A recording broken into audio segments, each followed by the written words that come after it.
Listen to me. If there was a wise man who would ever think of this, they would say in order to be superior to the man, you've got to be the man. For I am the man himself.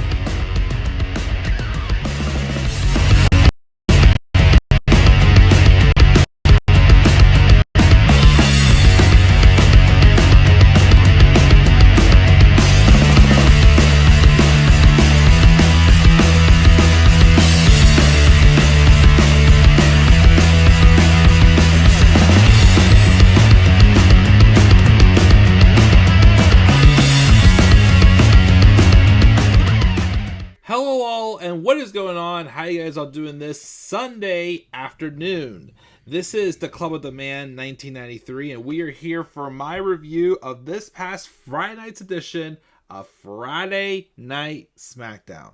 The August 22nd, yes, 22nd, let's check my dates here, 2025, and it took place overseas in Dublin, Ireland. We're going to talk about everything that happened on this show. Again, we're not live, just recording.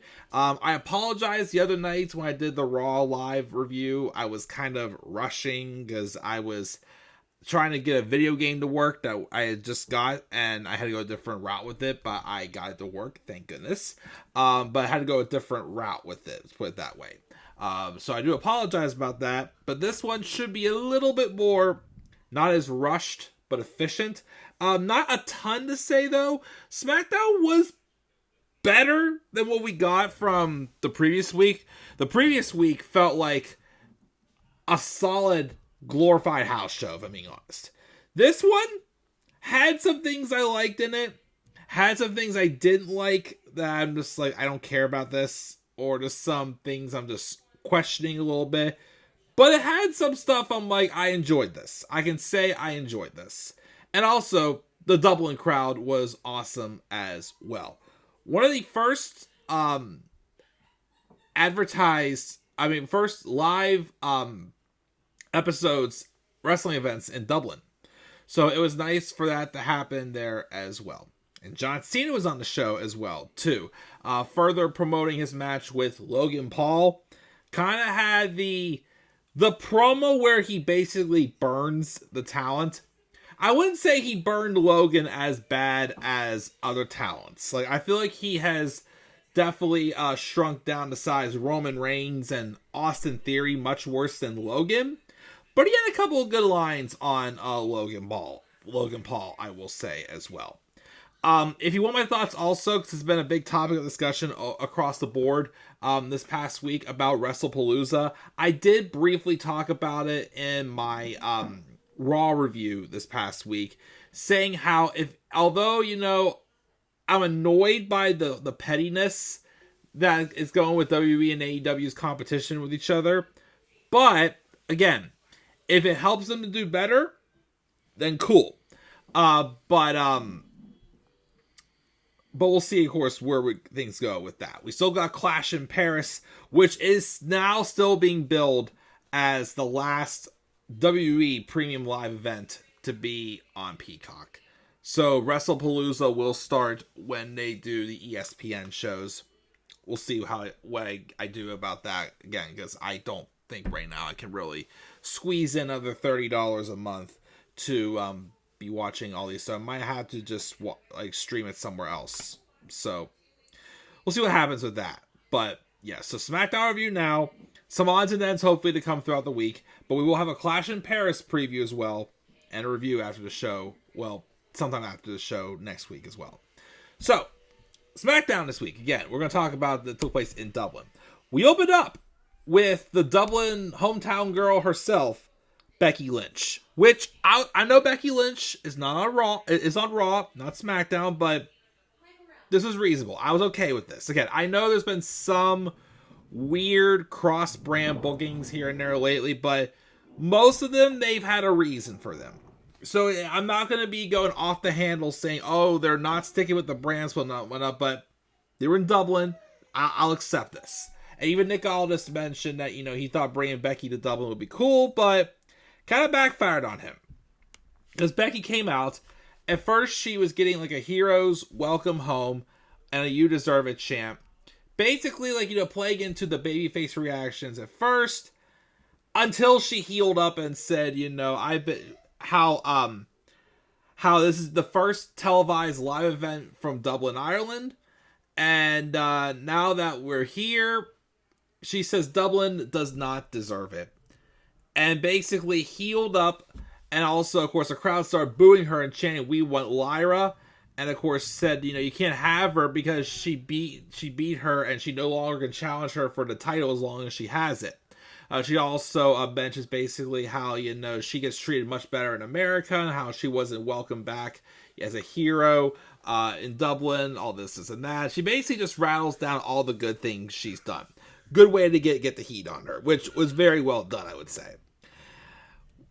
She then gets interrupted by Tiffany Stratton, which I'm like, okay, if you want to replay a match with Becky and Tiffany, be my guest for sure, because I never saw the match, but I heard they had a great Extreme Rules match when Becky briefly went back to NXT and was NXT Women's Champion, and she dethroned when she dethroned Tiffany Stratton. Wait, did Becky dethrone Tiffany in the Extreme Rules match, or was that the rematch they had for the women's title? I can't remember, but anyways, Tiffany Stratton comes out and basically says that Dublin basically loves her, and saying that it's Tiffy time so Becky can leave. Nia Jax, though, then comes out. Which, again, I'm like, no offense. Again, I'm not going back in the whole hate on Nia Jax stuff. But can we be done with Tiffany Stratton and Nia Jax? Like, whenever, like, Nia comes down, basically, after she's still a threat to Tiffany, I'm like, Nia, no offense. Tiffany's beaten you how many times? We don't need to see it happen how many more times. But Nia comes out and says, you should be worrying about me. But then Jade Cargill came out after Nia and Becky start attacking Tiffany. Jade comes out, and that brings out Nick Aldis, says it's not going to be fun to have Becky on the show, but I guess she was wrong. So he called Adam Pearce, got his permission to use her in a match on the show, and we're going to have a tag match in the main event.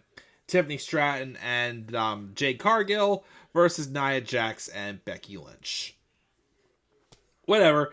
Like I said, I enjoyed the segment with Becky. Again, I do think this has definitely been Becky's best heel work, I think, with this character she has as a heel right now. I'm very digging her theme song, too. But again, as far as the actual women's title picture on SmackDown, again, why are we still doing Nia Jax when she's been beaten by how many times by Tiffany? Although she ate the pin in the main event later on the show. Also, again, it's just like the questionable booking about Jade Cargill recently as well. Again, she lost to Tiffany in a pretty short match. Like, the only thing you can argue in it, maybe to help her get more of an opportunity still, was the fact that she did pin Tiffany after a jaded, but put her foot on the rope. But other than that, she was not booked as to feel like she was very important in that match at SummerSlam. And kind of here in the main event, because the main event as well was also kind of short. And Jade didn't really get much time. So, it's like they still want you to think Jade's a big star, but it looks like that they're easing back on her too. So I'm not sure where that's going. But, yeah, the main event, the baby faces did win. They did have them pin Nia, so maybe that'll mean Nia won't be involved in the women's title match, whatever they do next. Probably gonna be another match with Tiffany and Jade. I don't know. I just still think the booking of Jade right now has been very weird since that match at SummerSlam.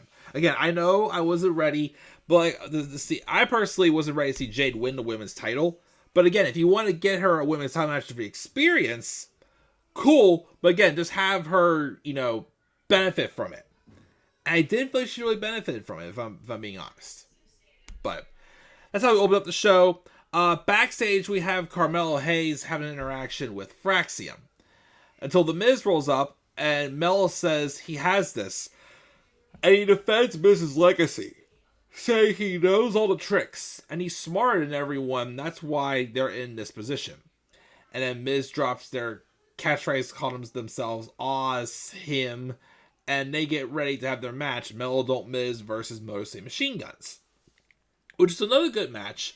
Again, I am liking how, I guess they took a break from this because Miz went off to do a movie, but again, I continue to like how Melo Don't Miz, I feel like, is transitioning Carmelo Hayes into a babyface role, which I think he definitely needs. Again, him coming up as a heel was fine, but it's like they didn't have a spot for him to, excel with yet. But him at least, being, the cocky upstart that thinks he can outdo everyone, he's put on great matches. That's going to lead to him being able to be a face someday. And I feel like this tag team with The Miz is going to help him achieve that. And again, the booking of it's been very well. It sets some pretty good prestige to the tag team division. And I believe next week they take on the Street Profits, who beat the MFTs. Yeah, the MFTs, I gave them a little bit of praise that, okay, getting the results in the ring. Now, not so much. But Street Profits and Melo Don't Miz are going to fight next week. And I guess the winner's going to get a tag title shot. Cool. Good booking. A good booking to build a legitimate tag team as well, too. So, again, that's definitely some of my favorite stuff as well. The stuff with Melo Don't Miz. But, of course, Miz did kind of it looked like Carmelo Hayes was going to get the victory, but then Miz snuck in and got instead to take the credit for it, of course. So, eventually, Melo Don't Miz will split, and Carmelo Hayes will probably get the singles push he's needed since being a first-round draft pick in the draft last year. So, we'll see where it goes. Jimmy Uso's backstage being interviewed. It's his birthday. Him and Jade did turn 40 on Friday. And also, of course, Jimmy's in a good mood because he's going to have a child soon with his wife, Naomi. And then Sami Zayn comes over and gives a big hug and congratulates him and says he saw the news and he knows the bloodline is huge, but he wants the kiddo to know they've always got an uncle in Sami. The MFTs roll up and Soul says, "Baby will have plenty of uncles, and he'll do him a favor and give him a blessing and let him name the baby after their favorite uncle, Solo." But then Jimmy was like, "No yeet." Well, Sami Jimmy makes a gesture, and Sami tries to say no yeet, and says Soul has bigger troubles, like him coming after his United States Championship. Soul then says that this is another underdog story, and Sami says he's not getting underdog Sami, he's getting WrestleMania main eventer Sami, which he ain't lying, because if the plan still is for Sami to be a WrestleMania main eventer next year, again, I still think Sami tells the underdog story better, but they're giving him a lot more wins recently. So the underdog storyline, again, I don't know. I just wish they would like, the booking of Sami is just weird right now. But they talk some trash to each other, and basically Sami and Soul are going to fight for the U.S. title on SmackDown next Friday. Not a Clash in Paris, but next Friday. I still don't think they should give it to Sami. Again, Sami doesn't need the U.S. title. I mean, I know that's the only title he hasn't won, maybe Grand Slam champion. But right now, again, I still think the interesting route for him to get to Rumble, if he's still favored to win the Rumble, is for him to be booked as the underdog.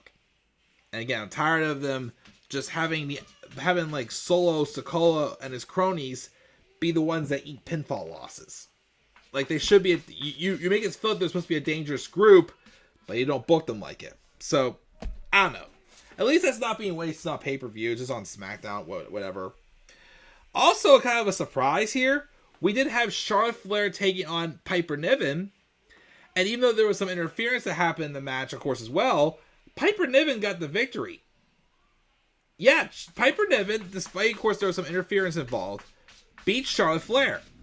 Even if it was protected, normally, if that's the case, someone else would take the pinfall victory instead of Charlotte, if Charlotte's involved in like a tag team of sorts. But no, they gave Charlotte Flair, Piper Niven, a pinfall victory over Charlotte Flair, which I thought that was interesting as well. And next week, because of that, they're going to give the Secret Service, Piper Niven, and Alba Fire a tag title match against Alexa Bliss and Charlotte Flair. I doubt they're going to win the tag titles, but a nice rub to have Piper Niven get a victory over Charlotte. Again, I was very surprised they did that. You would think they would still be protecting her even in a tag team, but, you know, they're easing back, which is what they should be been done a long time ago with Charlotte Flair, but, you know, good stuff there all around there. Kiana James is backstage again with Giulia. They talk to Mia Yim, which Mia Yim is basically going to have to go through Kiana James to get the Giulia for a women's U.S. title shot. Okay, not doing much with it, so, you know, whatever. Alright. So the best part of the show, for sure, was this John Cena and Logan Paul promo. First off, if I could make one nitpick before I praise this promo. I am getting past the whole thing of me being disappointed that they pulled the plug on John Cena's heel turn. I know, again, you know, I'll say still stuff like, you know, a John Cena heel turn should have been a little more long-term. I know the fact that, you know, they probably, I'm not saying it was a mistake to turn him heel, but it's something they should have, like, you know, done more with. And again, the fact that we should have realized that a heel John Cena in 2015 is not going to be 2025 is not the same heel John Cena we would have gotten back in 2012. But I digress. I'm getting past that. But if I can nitpick one more thing they're doing that I don't like, why are they still doing the whole, you know, black and white John Cena text and then doing to his color text when the music, like, basically gets, like, its loudest and he comes out? Again, like, it worked at SummerSlam, but now that we know Cena's staying a face for the rest of his career, why are we still doing that? That annoys me. Like, I that tease is not needed. So, yeah, so that's my only nitpick. But anyways, Logan Paul, though, came out before John can speak after they gave him the special entrance. And Logan basically does his usual shtick, blah, blah, blah. He calls Irish drunk, washed up failures, and this, and that. And he also tells them to shut up when they're chanting, "Who are you?" at him. And he calls John Cena unusual because he's a professional pretender and an actor who knows how to wrestle. And the crowd says he hates it and he feels disrespected. And the Twitter warriors are going to call him an outsider when he's done this for 4 years and he thinks he's great at it. Which I hate to admit, yes, he is. But he calls himself the best in the company. And he's exactly who he says he is. John's a corporate pawn who does whatever the boss tells him to do. Logan does whatever he wants himself to do. And if he wants attention, he doesn't have to get naked at the Oscars to get it. Taking a shot at Cena there. He also tells Cena that if himself, he's a moment maker and an eyeball magnet. He gets really frustrated, of course, the fans, of course, as well, still getting on him. And he says, "I'm a guy who risks my life for your viewing pleasure." And the guy has been doing the same and not the same guy who's been doing the same 5 moves for 23 years. The guy who leaves the ring and goes to pretend to be someone else, or a guy who stays here to be himself at Logan Paul. He has stayed here, and he can't wait to share the ring with him in Paris, but he's not signing a cohabitation agreement. Taking a shot, of course, at people who live with John Cena, such as, of course, Nikki Bella. But anyways, now John gets on the microphone. And he says, Logan is undeniable presence, a tremendous athlete, future world champion, future WrestleMania main eventer. And it upsets him that he believes these things. And he knows it makes the fans upset too. And he can tell why they've been upset. For years, we've called him everything, but we've stuck on one term for Logan Paul. Wanker. And the chants go up, and that word is outsider. But we of course have gotten the course correct, because we're stuck with him. Logan ain't an outsider. No, he's a disappointment. Cena was excited when he came here. As a family, we greet him with open arms. And instead of respecting this house, he says, "What the hell does Logan Paul do?" And this is my favorite part of the promo. He gets out of the ring, walks over to the Prime hydration station, and he says, Logan Paul uses the WWE as a marketing opportunity to buy another Pokemon card and pushes the Prime Station over. I'm like, oh, that felt so good. And credit to Logan as well, too. Logan, of course, just didn't stand there and stay silent. He stood there and talked some trash. I mean, you didn't hear what he said to Cena while Cena was saying that, but that was my favorite part of the promo, where he says, you're just using this as a marketing campaign for yourself to get a Pokemon card, and shoves it over. Again, absolute favorite part of that promo. But John then gets back in the ring, and he says, you have the balls to come here and bully his family. And he has the audacity to say he put his body on the line for all of 23 matches? Where John has given his heart and soul to the business for 23 years. Not just for pay-per-views or on TV, but for house shows as well. 2010, he came here, had a match with Sheamus, while Logan Paul was making Vine videos with his brother. Vine, I remember Vine. That was a dumb app, I thought. And that difference is why the fans are the way they are. All Cena does, no matter how many moves he gives in one night, is ask what can he give to the business, where Logan Paul is more so what can he take from it.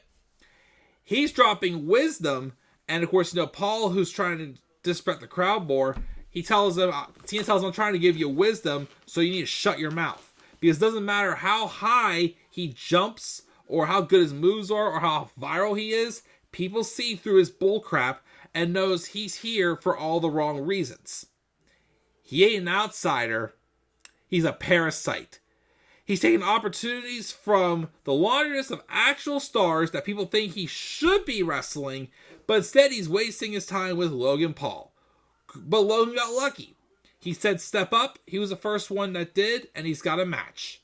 And Clash in Paris is the most important match of his life. Logan knows about hustle, but he doesn't know about loyalty and respect.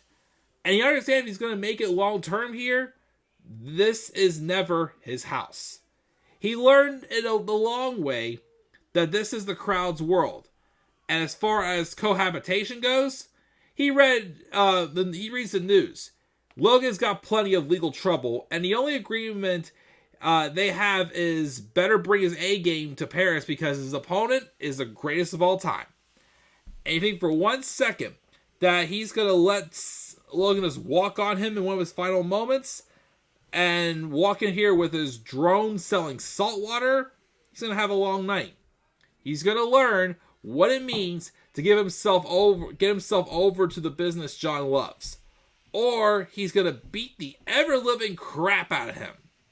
Logan tries to shove John, but John just ducks it and hits him with an AA. Which, again, like I said, very great promo. Again, my favorite part still was when John Cena accused Logan of using WWE as a marketing campaign and pushed over the Prime Station. That was good.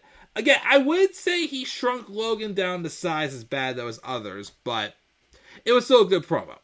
Again, I still feel like, again, I'm okay with the fact that they're not going to waste his actual last match on Logan Paul and Brock Lesnar.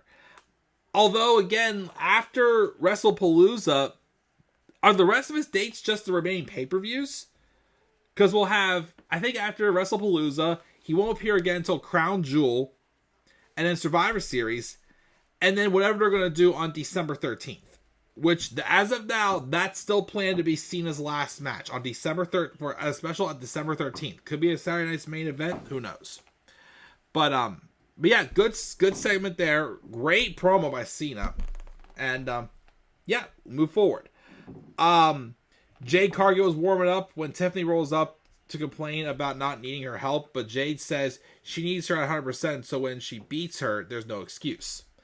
Drew McIntyre has a backstage promo where he tells Logan Paul that you're clearly scared of John Cena's mystique, but just remember, this isn't 2010 John Cena. He's still John Cena, but Logan Paul is in his prime, and he basically believes that he'll embarrass him and make it right no matter what it takes. And Logan's like, basically, yes, sir. Again, MFT's lost to Street Profits. That's all I care about there. Aleister Black was supposed to have a match with R-Truth, but they show Ron Killings, R-Truth, whatever you want to call him now. It apparently flew to Dublin, Georgia, by accident. And yes, he was having his goofy tone, but he was also being serious, kind of having a serious tone as well. I appreciate them trying a little bit different of it, but stick with one or the other, in my opinion.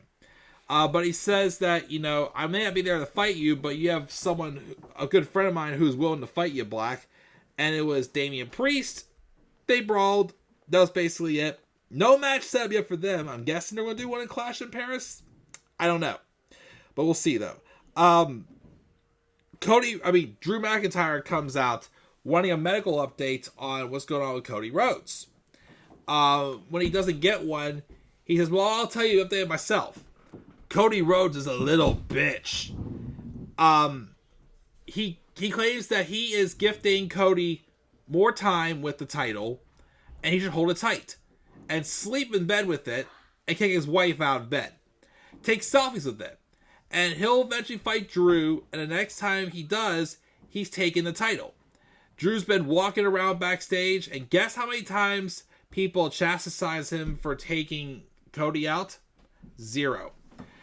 And apparently, he doesn't think Cody has any friends left.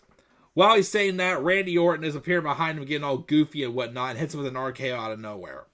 So I'm assuming we'll see Randy and Drew one more time before, probably on SmackDown next week, before Cody fights Drew at Clash in Paris, I'm assuming. Or are they pushing it off? Or is that being pushed? Or are they going to do... They could do Randy and Drew at Clash in Paris. Don't know how I feel about that, though. I've seen that match how many times. Don't care for it anymore. And they save Cody versus Drew for WrestlePalooza. I don't know. We'll see. Becky and Nia were warming up backstage, and they basically acknowledged that we still have our problems with each other, but let's get on the same page for tonight. Fine with that. Again, the main event was kind of short again. Babyfaces won. Jade was basically looking down, basically saying that, I'm going to be still coming after you, blah, blah, blah. And then afterwards, though, before we go off the air, John Cena was leaving his locker room when Nick Aldis ran to him, and he wants to tell him he just heard from Brock Lesnar. Before he can say any more, Logan Paul goes out of nowhere with a cheap shot and lays out John Cena to end the show. So, yeah, that was SmackDown. Again, some stuff that was good. Some stuff that was iffy. Again, definitely the Cena promo was my favorite thing, and the line about, again, I keep saying it, but the line about him saying that Logan Paul's using the WWE as a marketing campaign for him to get a Pokemon card. But yeah, again, good show. I gave it a B. Again, I don't care for the stuff with Sami Zayn and the MFTs. Again, I'm digging the stuff with Melo, Don't Miz. I'm digging all that. Cena stuff was good. Women's title picture is a little awkward, but what it did here was fine. So yeah, that's my thoughts on the show. Again, gave SmackDown a B for this week. We're gonna thoughts on this week's episode of SmackDown. You guys' thoughts again down in the comment section below. Slap a like on the video and subscribe for more content on my channel. Follow me on Twitter as well at the Club of the Man 93, and also follow me on TikTok and Instagram at the Club of the Man 1993. Until then, guys, I'm checking out. I'll catch you all later and have a great rest of your night. Do not forget also, in order to be superior to the man, you've got to be the man. And for I am the man himself. And that is not an opinion, my friends. That is a fact of life. Yeah!